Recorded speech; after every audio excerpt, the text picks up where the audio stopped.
जीर्ण घटी समीप नवरा घेऊन यावा घरा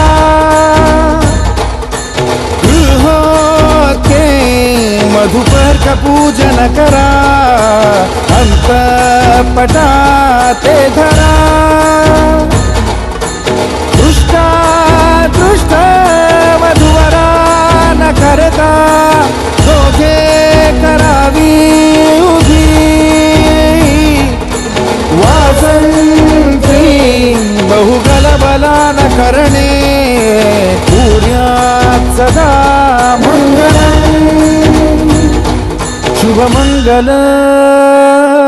सावधान शुभमंगल सावधान शुभमंगल सावधान शुभमंगल सावधान शुभमंगल